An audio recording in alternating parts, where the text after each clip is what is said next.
got some nice long hair. Welcome back to the Unbearable Sports Podcast. I'm your host, Brad Barron. And guys, it is the most wonderful time of the year for us draft heads. It's draft season. It's now ready for us to start scouting out some players, getting people ready, because this is a big year for the Bears. So I'm a big draft fan, as you can tell from my Twitter handle. You can follow me at the Draft Bard. I love the NFL draft. And what's coming up, because the draft's in 4 months, right? Or 2 months. And what's coming up is the Shrine Bowl. It's actually already kind of upon us, depending on when you're listening to this. It's this Thursday, February the 3rd at 8 p.m. Eastern time. For 7 for a lot of the people that typically watch this show. So it's the 2022 Shrine Bowl. Now, the Shrine Bowl, it's only on NFL Network, so hopefully you can get it, or you can record it and then you can watch it a little bit more. But it's one of these all-star games. Now, it's not the Senior Bowl. It's not that next level all-star game, but there's still a lot of talent. And that's really why I wanted to talk about this one. There's a lot of talent out there that, now that we kind of know how polls and Eberflous work, what people really can work in this system. And also, if you're just a draft person listening in, feel free, because we're just kind of taking a Bears mindset, Bears approach to it, but it still applies to everything. So, welcome into the Unbearable Sports Podcast. You can follow us on Facebook, Instagram, YouTube, TikTok, Twitter. Just search for Unbearable Sports. You can also listen to us on the Burns Radio Network on Tiki Live, and also watch us on Tiki Live as well. It's an app that you can get on Roku, on your phone. Just look for Belly Up Sports, and you can find us and also lots of other awesome network people out there on the Belly Up Sports Network. So let's get into this. We have a big list of players, but I actually kind of sifted through it a little bit. So what should you be watching for? Yes, it's the Shrine Bowl, but still, it's football. We're going to be on a huge drought of football, so get it in while you can. And I'm not going to complain. I'm going to crack open a couple beers. Might be a Thursday night, but still just going to sit back and enjoy it as I'm able to watch the Shrine Bowl. So let's get through some of these prospects. We're just going to start with quarterbacks, kind of go through this offense, and then switch over to the defense. But first, what are we kind of looking at overall? Now, Eberflous and Poles, they talked about aggressiveness. They talked about home run hitters. They talked about athleticism, and even just kind of seeing a little bit about the Indianapolis Colts and also the Kansas City Chiefs. What we're looking for are those athletes. I kind of had to change my mindset up, because Pace would kind of get some of the Pace and Nagy would kind of get these safer, like for running backs, more receiving. It's more of just kind of standard types of people. But with this, you're looking for fire, you're looking for explosiveness, which just kind of gets you excited. And I also, when I'm looking at these people, have to kind of change my mindset, because it is a different regime. And that's what we're thinking they're probably going to do. But let's get started with these quarterbacks. Now, obviously, we don't need a quarterback. The Bears have talked about this. We have Justin Fields. They're all bought into Justin Fields, and we are building a system around Justin Fields. So it's pretty safe to say that Justin Fields is all good to go. But you still need a backup. I'm still a firm believer that your backup has to be very similar to your starting quarterback.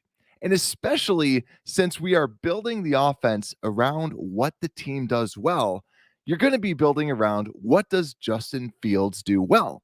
So this backup quarterback is actually a super important position, because what if Justin Fields does get hurt? Justin Fields, as we've seen, likes to run around like crazy and take some hits. So we need to make sure that we at least have a backup out there. Obviously, we don't want Fields to go down, but we need someone very similar. Now, the good thing about these quarterbacks, I actually like this crop of quarterbacks better than the Senior Bowl, just for the Bears, because they're all late round people. While the Senior Bowl, there's a lot of really good talent that the Bears most likely will not be able to touch. But the Shrine Bowl on Thursday, this has some of that late round talent. Jack Cohn out of Notre Dame might be a familiar name, but De'Aaron King, Miami, who's a very big speedster. The person that I'm watching for is Brock Purdy out of Iowa State.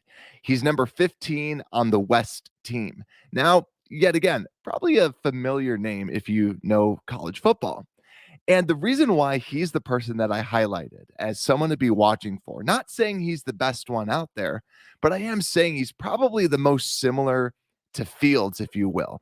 He's kind of that modern drop back passer that has a decent amount of mobility, but not amazing mobility. I just want to see how does he kind of fit into the Bears' overall offense?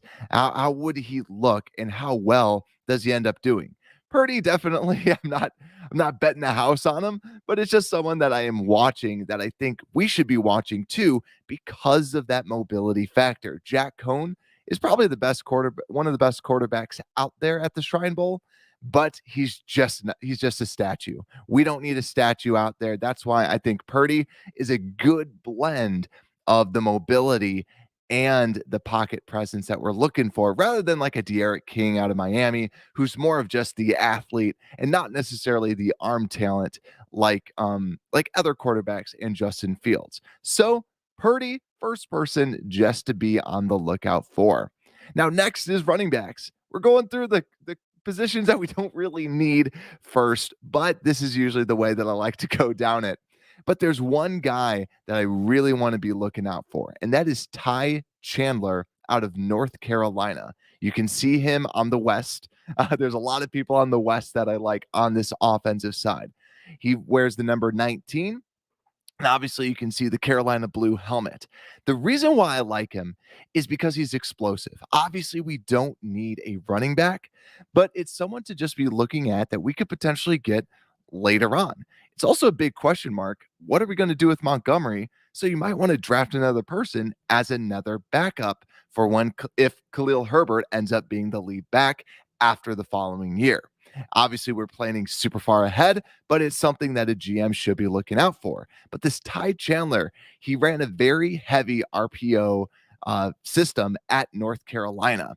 He kind of looks to be that Bear mold where he's able to really kind of break out a lot of those big runs. He's also highly explosive, downhill speedster that you really want to see on the Bears. It seems when I was watching his film, it's everything that I was kind of hearing that the Bears were looking for in a running back. So he's someone to be looking out for.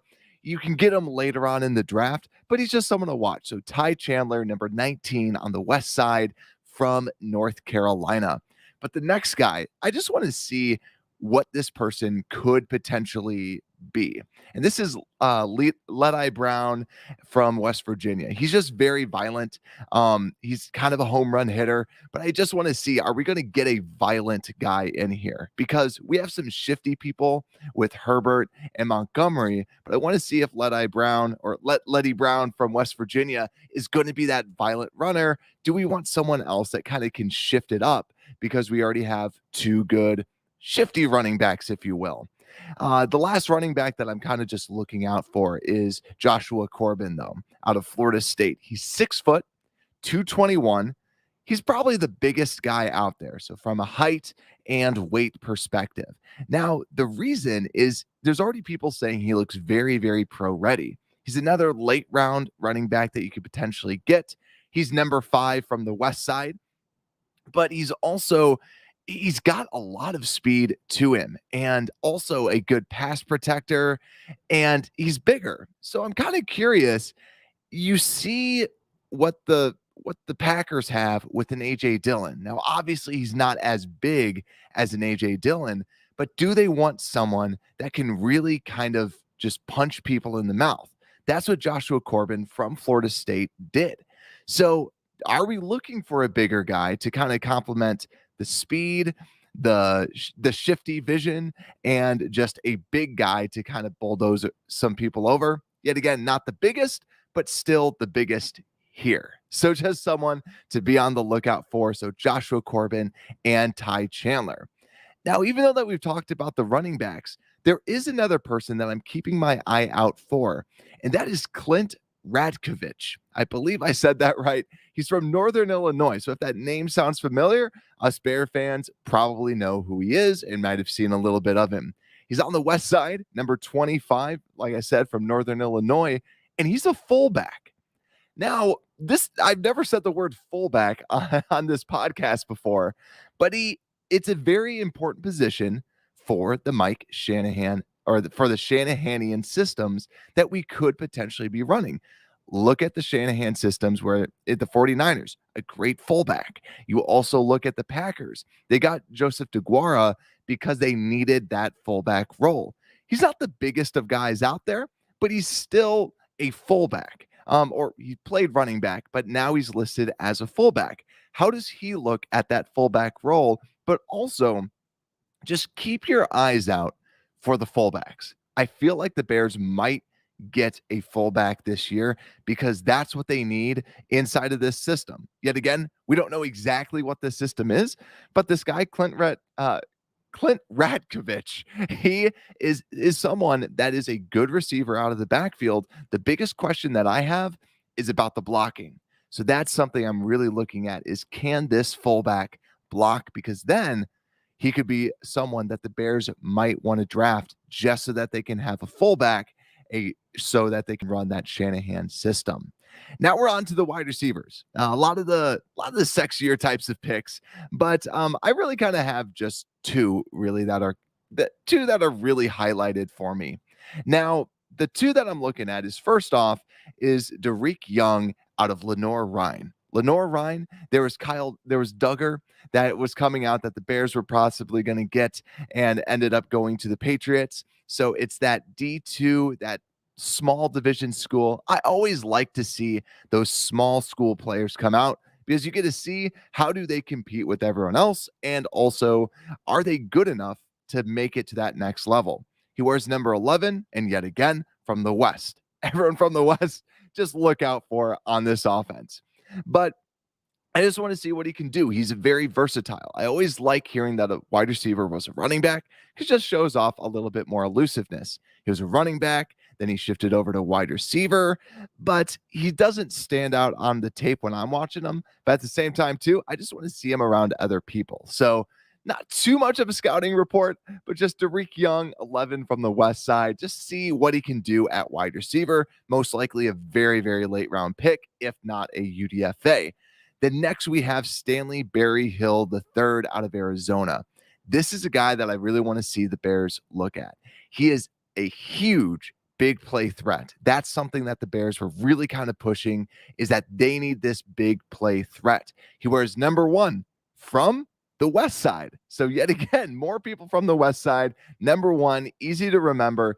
He is someone that you can throw a lot of screens to, and he always has a risk of taking it to the house. He's a late round guy that you can get at a really good deal. Late round guy that can hit home runs. The only thing is he's about 5'10". So you do want to see a little bit more out of him, and you want to see just what can he do against that next tier of competition. Is he going to break a big play? Is he going to kind of take his game to the next level? But next, really, I just kind of jotted this down real quick. Charleston Rambo out of Miami, number 11 from the East. He had some problems with drops, but he's a really phenomenal route runner. Someone to be looking for. Kind of reminds me a little bit of Amari Rodgers coming out for the Packers, where he was always a big play guy. But the only bad part is this guy, he catches with his body, similar to Daz Newsome. Jareth Stearns, though, is another guy that's more of a slot player. He's from Western Kentucky. He wears number 8 for the West. But I'm just looking out for a couple of those slot players because we do need a true slot guy. He's just a solid player, just someone to be on the lookout for. But now let's actually get into these tight ends. Yet again, not a huge position of need, but most likely with Jimmy Graham leaving, we'll see what Jesse James does. Hopefully he wants to take a veteran minimum and stay with us. but we still might need to be developing some talent. Yet again, look to see if any of these tight ends shift over to playing fullback. I think that's something that the Bears might be looking for in a tight end. But there are two guys that I'm really kind of looking out for. There's some decent talent, but Derek Deese Jr. out of San Jose State, number 88 from the East Side. He's a smaller school type of player, yet again, just seeing what he's capable of, but he's really more of that receiver, 6'3, 235, so lighter weight, more of that receiving brand. I want to just see how big of speed differences is he showing. It's always hard for me to scout out tight ends because you look at wide receivers, they're fast. Then you look at tight ends, and they just look like they have bricks tied to their feet. I just want to see, what does he do with everyone else? Is he actually playing more in line, or are they trying to play him more outside as a tight end? Because, like I said, the Bears are most likely going to be looking for more of those inline types of players if they are going to go with a more run-heavy approach. The next guy has been getting a lot of headlines, and looking at him, this guy is a tank. His name is Jelani Woods. He's out of Virginia, number 89 from the West Side. You got to see this, guys. They claim that he's 6'7". He looks like he's 7 feet tall when he's running out there. He's 265 pounds. He is enormous. So 6'7", 265, and he plays a lot in line. That's why I'm really looking at him. And this guy could jump anywhere. Keep in mind, too, the Colts had someone, Mo Alley Cox, who didn't have a lot of experience at tight end. Jelani Woods was actually a quarterback that was brought in for Virginia and then shifted over to tight end. And you can really kind of see that with his play style. He's a good receiver, big guy. He's got some decent speed to him, really good athleticism, but you could tell that he's just not used to the position. So it's someone that needs to be coached. And the Bears might be seeing this and say, hey, we can coach you. We just need a tight ends coach, but we can coach you. So maybe he's one of those people that they are going to bring in and can replace Jesse James or a Jimmy Graham. He has a lot of potential, but I just want to see, what can he do compared to everyone else. Only thing, and a big part, can he block? That was a big thorn in his side. He was huge. He could catch, but you just want to see that blocking. Reminded me very similar of Jimmy Graham, where he's huge, he can catch, he can do the jump balls, but his biggest thing is the blocking. And and it just seemed like he was more of a red zone threat than anything else for Virginia last year. So let's get to the hog mollies. Let's get to the big offensive lineman up front. Don't have too much to say because this is always hard. What I'm looking for, typically when I watch these games, nice rule of thumb, this is something that I like to see. I always like to look at the tackles. Big reason why I look at the tackles is because a lot of times the tackles move inside. So usually the tackles are your best players during these games. So just a little tip. So for me, look at the tackles, see who's out there, look for some of these right tackles. I still think that is up in the air as to what's happening. Not necessarily saying like they're going to replace Borum. I'm just saying more so, you don't know what's happening at that right guard spot. You don't know if James Daniels is coming back. Some of these right tackles could slot in at that right guard spot. That's the reason why I'm bringing it up. But we could use just a backup swing type of tackle. Obviously, we just have to see what Poles thinks of this offensive line. But we got to be looking for these maulers out here. And there's no one that mauls more than Cordell Volson out of North Dakota State. From the West Side, I swear I'm not doing this on purpose. He wears number 67. He plays right tackle, big time mauler, someone that you definitely have to be looking out for. That's Cordell Volson, like I mentioned. So just look out for him. He's someone that is big and kind of fits the prototype that it looks like the Bears are looking for. But a couple other people, Howard Howerton, he was a guard out of SMU. West Side, number 75, plays more of that guard role. Xavier Newman Johnson, West Side, number 53 from Baylor, plays that guard role as well. Just a couple guys that are pretty decent playing guard on the interior. Like I said, tackles are usually someone that you should just be looking out for. But there is one person you definitely have to keep your eyes out for on this offensive line. You need to at least memorize this guy. He's on the east side. So this is the one guy on the east to really be watching out for. And that's the center, Alec Lindstrom out of Boston College. He's 6'3", about 300 pounds. He's more of a pass protector type of person. So that's something that, we might want more of that mauler type. But he's a very highly touted center out there. A lot of people have him as a top 5 center.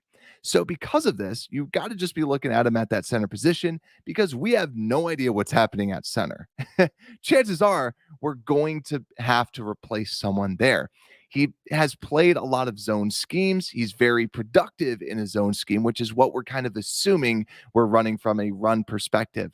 But he is a guy that's from Boston College. So Ryan Poles, he's got the connection. Better believe he's going to be looking at him. So Alec Lindstrom out of Boston College in the middle. But let's switch on over to this defensive side of the ball. There's a handful of guys that we are looking for. Yet again, what are the Bears really looking for? And to me, it's all about speed. It's all about nasty because you look at what they were able to do in the Colts defense. It's all about the speed. It's all about the athleticism. So let's bring in guys that are those next level athletes. Unfortunately, there's not a lot of next level athletes out there. So the list is kind of small. So the first person that I'm looking for, you're going to get tired of me saying this. It's another small school person. It's Deshaun Dixon out of Norfolk State. Small school edge defender, kind of more of that 4-3 type of guy, someone that you should just be looking out for. Number 18 from the east side. Then next guy, it's someone to just at least look out for. I've seen him on some spots. I haven't seen him on others, but just be on the lookout for Isaiah Thomas. Yes, Isaiah Thomas from Oklahoma, a big body, 4-3 defensive end, and that hasn't really played a defined spot. He's someone that I really, really like because he plays with a lot of fire, plays all over the place on that defensive line. He's the guy that when watching going, this is exactly what they were talking about. He plays with an edge. He is just a speedy guy on that interior and definitely someone that you want to have out there. So Isaiah Thomas, I don't know if he's actually going to be there, but someone to at least be looking out for. Actually, and then next is Deontay Knight from Western Canada. He's playing on the west side, number 97. I have no tape on this guy. I just wanted to see him because we need at least one guy. We didn't have Trey Roberson anymore. We need another Canadian guy. He's a very unknown prospect. People that have seen him really like him, but we've heard this before. There's been a couple Canadian prospects come in. Some do really well. Some just kind of flame out. Just someone to be looking out for. Deontay Knight, 97 on the west side. So I got Isaiah Thomas and Thomas Booker a little mixed up. Thomas Booker is actually the guy that I am drooling over. Isaiah Thomas is still a very good edge, very good 4-3 edge. But this guy, Thomas Booker, 95 on the east. He is a nose tackle, but he can play all over the place. And like I was saying, when I was thinking that Thomas was Booker, got those guys mixed up. This guy is ridiculously fast for 309. You wouldn't see it when he's out there, but he plays with an extra fire. He plays super hard, super fast, and we need interior guys. That's why Thomas Booker to me is someone that we definitely need. But he's a late round guy. And watching the tape, he is a leader. He is next level speed, next level aggressiveness. Why is he late? It's because of his hand technique. He does not show good hand technique. He does not show a lot of different moves. So he needs to be coached up at that next level. A very smart player as well, not just because of Stanford. It's been communicated that he is a very smart player, but just someone that the Bears definitely need to be looking out for. Now, let's shift over to the linebackers. These guys, I'm not a huge one of these guys I'm not a huge fan of. That's Balin Spector out of Clemson, West number 10. He's very semi-athletic, very solid, but he's not moving the needle on me on that athleticism perspective. But I like to kind of just call out two people, but he is someone to at least look out for. So Clemson, Balin Spector, West, number 10. Next guy, though, is definitely someone to keep your eyes peeled for. Number 9 on the West, Zakobi Mclean.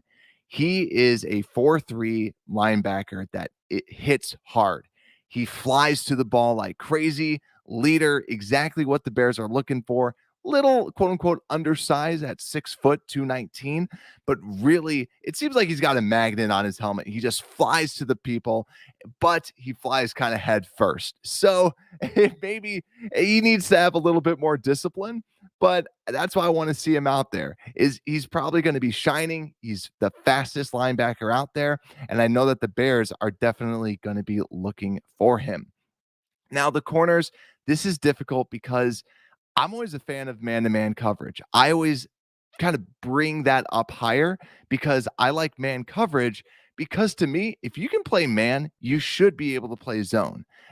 Because basically when you're out on an island on someone, you need to be able to stick to them. Even though the Bears have a very heavy zone scheme, I still like the people that are very good at man coverage because of being able to stick on people. That's what they do. That's what their job is. But I have 3 people just to keep an eye out for. Chase Lucas, who's on the west side, number 24. Jermaine Waller, who's number 22 on the east side. And Damarion Williams, number 6 on the west side. All these people are pretty good players out there. Now, Chase Lucas, a good ball skills, good overall all-around corner. Didn't really jump off the tape, but he is someone that's kind of in that mid-round. Jermaine Waller is a developmental, yet again, another former QB, press man guy that's really great at just mirroring whatever his person does. Might not be really what the Bears are looking for, but just a talented guy that you should at least be looking out for. Then Damarion Williams out of Houston, West, number 6. The reason why I put him out there is because he's slot, he's safety, he plays everywhere, he wraps up, and we need safety help. So he's definitely someone just to keep on your radar. Now, last little bit is the safeties. Yet again, another person that has the invite, and it's looking like he might not play, but just look for Marquise Bell out of Florida A&M. He's a small school guy, but it's not just because of his small school. This guy is fiery. He's got great burst. The only thing, not a lot of discipline. He doesn't have a lot of great discipline. He makes some big plays, but a lot of people are able to kind of trick him into making some mistakes. Last but not least is Reed Blankenship. He is from Mid-Tennessee State, number 12 from the East. He's someone I could see the Bears really liking. He can't play single high safety, so he might be more in the box in the cover 3, but if we're playing some cover 2, that should be more up his alley. He is a freak. He's a freak, though, athletically, and also a good box, good tackler, and someone that you can get very late in the round. So that about does it. Just kind of want to wrap things up. This is the Shrine game. This is on Thursday. Small school people coming out. And like I said, look for Brock Purdy, Ty Chandler, Josh Corbin, Clint Radkovich, Derek Young, Stanley Berryhill Jr. Look for some of those tackles out there. Lots and lots of players. Feel free to rewind this and listen to a couple of those players. But we have more draft content coming out. We have more Bears content, as you know. It's a very exciting time to be a Bears fan. And Unbearable Sports Podcast, we're out.